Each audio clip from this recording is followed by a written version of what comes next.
ওরে বাবা রে, কি ঝড় বৃষ্টি শুরু হলো রে বাবা। মনে হচ্ছে বন্যা হয়ে যাবে তো। একবার একবার এমন হয়েছিল, বন্যায় মাঠ ঘাট সব তলিয়ে গিয়েছিল। যাই যাই, তাড়াতাড়ি বাড়ি ফিরে একটা ভেলা বানাতে হবে, যাতে বন্যা হলে ভেলার উপরে আশ্রয় নেওয়া যায়।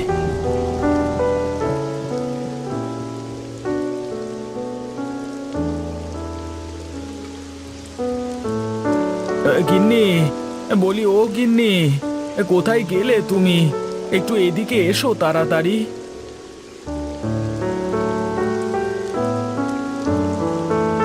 ঝড় বৃষ্টির মধ্যে তুমি বাইরে দাঁড়িয়ে আছো কেন? ঘরে এসো। না গো গিন্নি, ঘরে আর যেতে পারবো না। আসবার সময় দেখে আসলাম নদীর অবস্থা খুবই খারাপ গো। আর বৃষ্টি থামবার তো কোনো নামই নেই। তুমি এক কাজ করো, ঘরের মধ্য থেকে কাঁচিটা দাও। কেন, এই ঝড় বৃষ্টির মধ্যে কাচি কি করবে? তোমার কোথাও যেতে হবে না ঝড় বৃষ্টির মধ্যে, তুমি ঘরে এসো। আমি তোমার কাছে কাঁচি চাইলাম, কাঁচিটা দাও বেশি না বুঝে। তার আগে তুমি আমাকে বলো তো, তুমি এই বৃষ্টির মধ্যে কাঁচি দিয়ে কি করবে? চারপাশের যা অবস্থা, তাতে নিশ্চিত বোঝা যাচ্ছে বন্যা হবে। আর বন্যা হলে যাব কোথায়? এমনিতেই আমরা নিচু জায়গায় থাকি, বন্যা হলে সবার আগে আমাদের ঘর তলাবে। তুমি আমাকে কাঁচিটা দাও, জমি থেকে কলা গাছ কেটে কলা গাছের ভেলা বানাতে হবে। আচ্ছা, তুমি দাঁড়াও, আমি এক্ষুনি দিচ্ছি।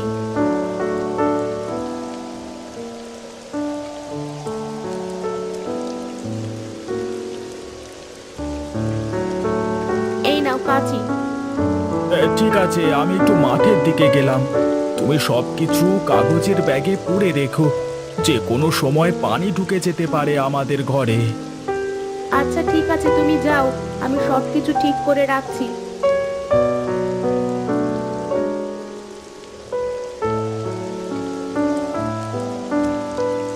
কি ব্যাপার নিতাই, বাইরের কি অবস্থা? বৃষ্টি কমলো? না বাবু, বৃষ্টি কমার কোনো নামগন্ধ নেই। সেই সকাল থেকে বৃষ্টি হয়েই চলেছে। নদীর কি অবস্থা একবার দেখবার দরকার তো। কি করি তাই তো ভাবছি। আপনি চিন্তা করবেন না, আমি লোক পাঠাচ্ছি, তারা গিয়ে দেখে আসবেন নদীর কি অবস্থা। এই ঝড় বৃষ্টির মধ্যে কি কেউ যেতে চাইবে নাকি নদীর ধারে? যেতে তো চাইবে না, কিন্তু রোকরা খরচ করলেই খবর পাওয়া যাবে বাবু। আচ্ছা আচ্ছা, এই নে টাকা, তুই একবার গিয়ে আমাকে সব খবর নিয়ে এসে দে। ঠিক আছে জমিদার বাবু, আপনি বসুন, আমি দেখছি।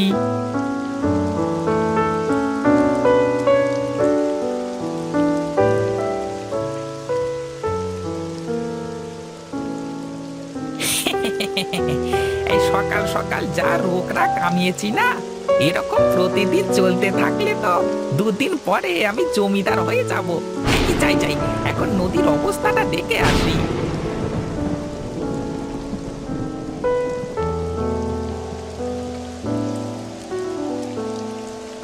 কি ব্যাপার, তুমি কলা গাছ কাটছো কেন ঝড় বৃষ্টির মধ্যে? সে কথা বলেন না ভাই, যে কোনো সময় বন্যা হতে পারে। নদীর অবস্থা খুবই খারাপ, নদী একদম ভরে গেছে। যে কোনো সময় নদীর পানি গ্রামের মধ্যে ঢুকতে শুরু করবে। কি বলিস, বন্যা হবে? তাই তো মনে হচ্ছে। আগে থেকে সতর্ক হয়ে থাকা ভালো। বৃষ্টি থামবার কোনো নামগন্ধ নেই। এভাবে যদি আরো কিছুক্ষণ বৃষ্টি হতে থাকে, তাহলে খুব তাড়াতাড়ি সারা গ্রাম ডুবে যাবে। তাই আগে থেকে কলার ভেলা বানিয়ে রেখেছি। এই চুপচাপ বসে না থেকে তাড়াতাড়ি যাই। বন্যার কথা বলে নৌকা বানানোর জন্য মোটা টাকা হাতানো যাবে। বুদ্ধি বুদ্ধি ভাই, আমার বুদ্ধি হেভি।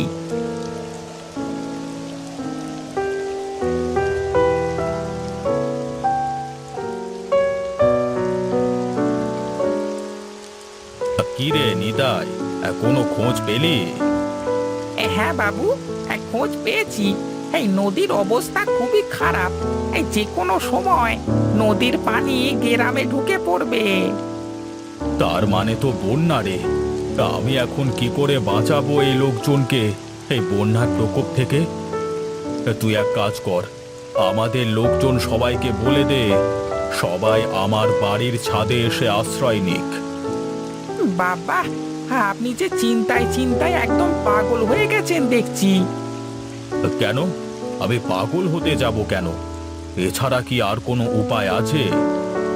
বাবু, গ্রামের 10 ভাগের 1 ভাগ লোকও আপনার বাড়ির ছাদে আঁকবে না। তাই তো, আমি এখন কি করে বাঁচাবো আমার লোকজনকে? বাবু, আপনি যদি বলেন তাহলে আমি একটা কাজ করতে পারি। হ্যাঁ হ্যাঁ, বল বল, তোর মাথায় যদি কোনো বুদ্ধি থাকে তাহলে আমাকে বল সেটা। বাবু, বুদ্ধি একটা আছে, কিন্তু এ তো অনেক টাকা খরচ পড়ে যাবে। এত খরচ দেবে কে বলুন দেখি? যত টাকা লাগে সব আমি দেব, যে করি হোক আমার লোকজনকে বাঁচাতে হবে। তুই টাকার কোনো চিন্তা করিস না। কি বুদ্ধি পেয়েছিস সেটা বল। বাবু, আমি বলছিলাম কি, এখন আমাদের হাতে অনেক সময় আছে। যদি গ্রামে পানি ঢুকতে শুরু করে তারপরও পুরো দিন লেগে যাবে পুরো গ্রাম তলাতে। আমরা যদি বাইরের গ্রাম থেকে নৌকা কিনে নিয়ে আসি তাহলে কেমন হয়? এই অনেক বড় বড় নৌকা কিনতে হবে। এতক্ষণে তুই একটা সঠিক বুদ্ধি দিয়েছিস। তুই দাঁড়া, আমি টাকা নিয়ে আসছি, তুই নৌকা কিনবার ব্যবস্থা করবি, কেমন?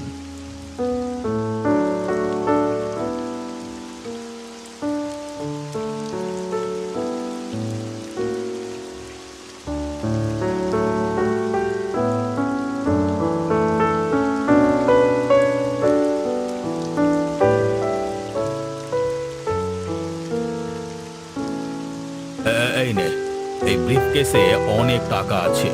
তোর যত টাকা লাগে খরচ করিস। যা, দ্রুত গিয়ে নৌকা। গিন্নি, ও গিন্নি, কোথায় তুমি? দাটা নিয়ে একটু বাইরে এসো তাড়াতাড়ি।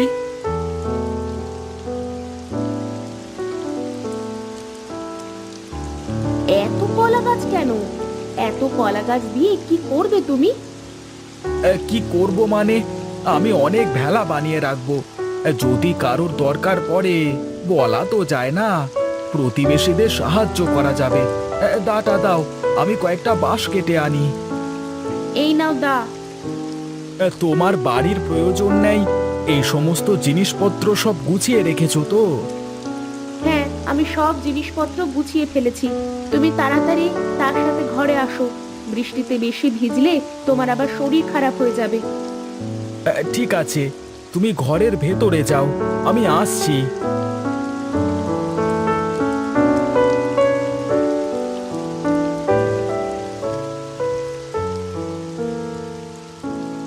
গিন্নি, দেখো আমার হাতে কি। কি আবার হবে? জমিদারের ফালতু কাগজপত্রের বাক্স ছাড়া? হ্যাঁ না গো গিন্নি, এই ব্রিফকেস ভর্তি টাকা। কই দেখি দেখি, ব্রিফকেসটা খোলো তো। ওরে বাবা, এত টাকা! আমি এত টাকা একসাথে কখনো দেখিনি। এই টাকা দিয়ে আমাদের সারা জীবন খুব ভালোভাবে কেটে যাবে। তা তুমি কোথায় পেলে গো এত টাকা? এই জমিদার বাবু আমাকে দিয়েছেন এই টাকা দিয়ে নৌকা কেনবার জন্য, কিন্তু এর অর্ধেক টাকা আমার আর অর্ধেক টাকা দিয়ে নৌকা কিনতে হবে। কেন, এই সময় আবার নৌকা কি হবে? আরে বৃষ্টির পানিতে নদী একদম ভরে গেছে। যে কোনো সময় নদীর পানি গ্রামে ঢুকে সারা গ্রাম তলিয়ে যাবে গো। তাই লোকজনকে আশ্রয় দেওয়ার জন্য নৌকা কিনতে বলেছেন। রাখো তোমার লোকজন, জামা কাপড় গোছাও, আর আমরা এই টাকা দিয়ে পালিয়ে যাব। কিন্তু মানুষজনের কি হবে? সে মানুষজনের যা হওয়ার হবে। তুমি এখন চলো তো, আমি যা বলি তাই করো। কথায় আছে না, হাতের লক্ষ্মী পায়ে ফেলতে নেই। আচ্ছা ঠিক আছে, তাই হবে।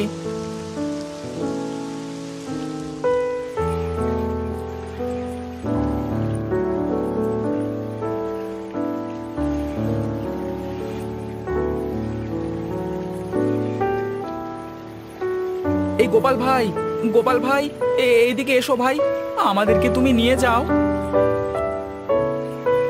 গিন্নি, তুমি ভেলা নিয়ে এখানে থাকো, আমি একটা ভেলা ওদেরকে দিয়ে আসি।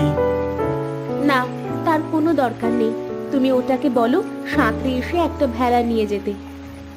হ্যাঁ হ্যাঁ, তাই করি, সেটাই ভালো হবে।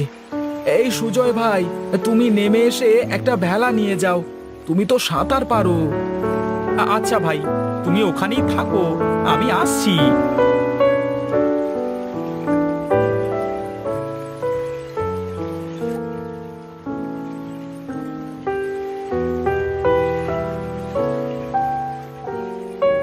কি যে করি, লোকজনদের কি করে বাঁচাবো আমি?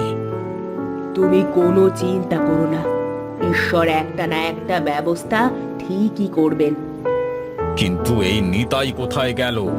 ওকে তো আমি অনেকগুলো টাকা দিয়েছিলাম নৌকা কেনবার জন্য। ওই ব্যাটা ভেগেছে মনে হয়। এতগুলো টাকা ওর হাতে দেওয়া একদম ঠিক হয়নি।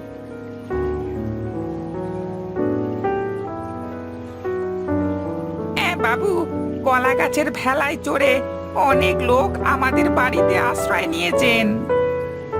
যাই হোক, গ্রামের মানুষের শেষ সম্বল তাহলে এই কলা গাছের ভেলা। যেভাবেই হোক, লোকজনগুলো আমার বাড়িতে পৌঁছাতে পারলি হলো। হ্যাঁ বাবু, আমি সবার জন্য শুকনো কাপড়ের ব্যবস্থা করছি, আর বাড়ির দোতলায় সবার থাকবার ব্যবস্থা করছি। ঠিক আছে, তাই যা তবে।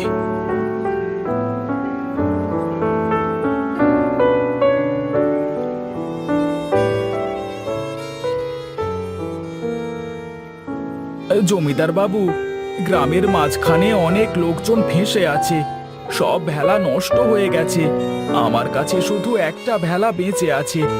একটা ভেলাতে করে কিছুতেই এত লোককে আনা যাবে না। আপনি কিছু একটা ব্যবস্থা করুন। আচ্ছা, আমি দেখি কোনো ব্যবস্থা করতে পারি কিনা।